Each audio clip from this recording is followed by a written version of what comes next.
Hi. So, I made this video a while back in which I essentially said, hey, if they lied once, they'll most likely lie again, right? Well, turns out I was wrong. Update 2.0 has released together with the Phantom Liberty DLC, and now that I've tried both of them, I have to say, it's okay. Let's cut to the chase, as that's most likely the reason you're watching this. Does Cyberpunk 2077 feel like a whole new game after all of these updates? Honestly, yeah, kinda. A lot of stuff has changed, and it's noticeable from the very start after creating a new character. Do you have to do this? No, but the developers recommend it and I concur, as otherwise you'll most likely miss out on a lot of stuff if you don't. We'll go over update 2.0 and then we'll talk about the DLC a bit later in the video. Remember how I mentioned in my original video how broken stealth was in this game and how modders had to fix it? Being auto-detected when you use a silencer, that's bad.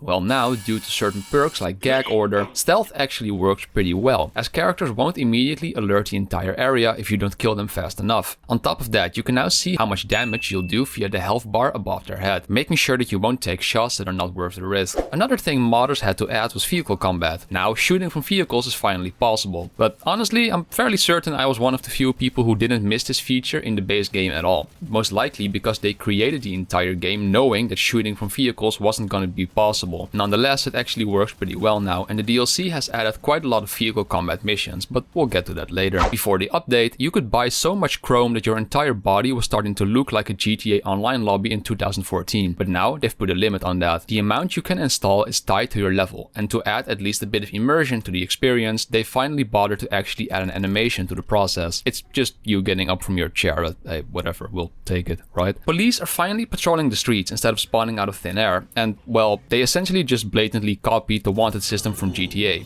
which is fine? Yeah, fine. We've had this stuff since like 2001, but seeing as that was better than the shit they came up with in the vanilla game, it's an improvement. Dispatch will notify cops will chase you until you either die or escape, and everyone lives happily after.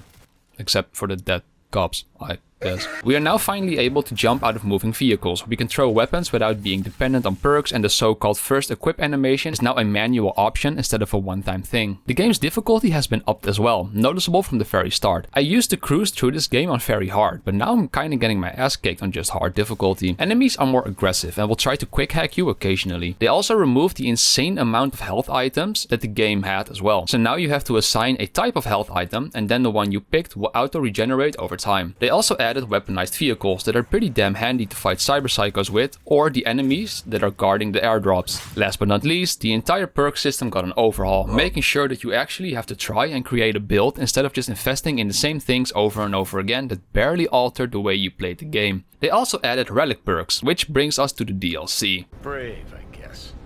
Or fucking dumber than a drum. The DLC starts off with the introduction of Songbird, who, within the blink of an eye, puts Johnny on hold for a second and tells you how the president of the new United States needs your help as they are about to crash land in your vicinity. This all sounds very exciting, but nonetheless the DLC starts off pretty slow, with you, at first, having to infiltrate Dogtown. And honestly, I have no clue how people have done this, as it is 1, dark as fuck, and 2, very parkour based. Thankfully, I had the double jump implant, which made it a cakewalk, but if you don't, well, shit, good luck, I guess. On a side note, there were a lot of moments actually in this DLC where I only made progress to the next area due to double jumping, so, well, you know, take that for what you will. After making your entry, you'll delta over to the crashed plane to meet Songbird, as she made the promise to help you get rid of the relic implanted into your brain, meaning that the first 2 or 3 hours or so of the DLC are completely on rails, and there's no freedom or exploration to be found. To compensate for this, CD Projekt keeps their tradition of always having to fucking find people alive, as Songbird goes MIA within like the first 5 minutes of the story. So you'll spend the rest of the DLC rounding up a team to go after her. Thankfully,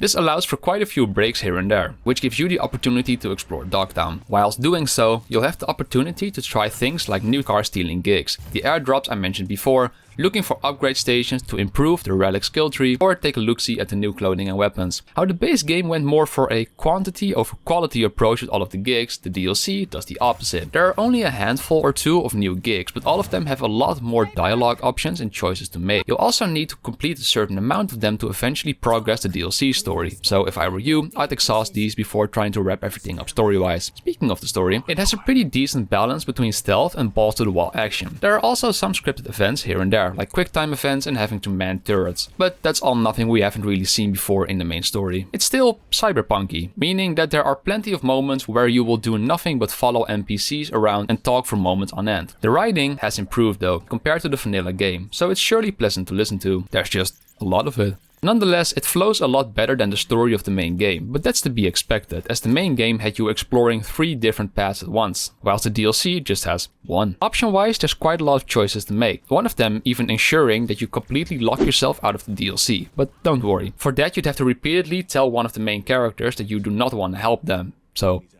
you might not want to do that. Don't get it twisted though, this DLC story is lengthy. It's hard for me to put an exact number on it, as I was constantly going back and forth between the DLC and the main game again to test out some stuff for update 2.0, but I wouldn't be surprised if just the story alone will already take you like 15-ish hours to complete, let alone all of the side quests and the gigs they added. On top of that, if you for example call people from the base game, you can actually discuss the events of the DLC with them. The DLC fits in very nicely together with the main story, so you can play it whenever you like. So yeah, all of that for just $30. Worth it? I think so, sure. I was very skeptical at first, but it's cool to see that CD Projekt is still on the same level as Hearts of Stone and Blood and Wine DLC. I mean, it's essentially just more Cyberpunk, with a little bit more choice and consequence, and a bit more elaborate side content like sprinkled on top, which is fine. Right? I mean, if you like the base game, you're gonna like this. But if you were expecting like some crazy overhaul that was gonna add like 200 hours to your playtime, you'll be disappointed. The game is sick now, still not what they originally promised, but hey, they kept true to their word, sort of. It's a cool game. Play it or don't. I don't care. Bye.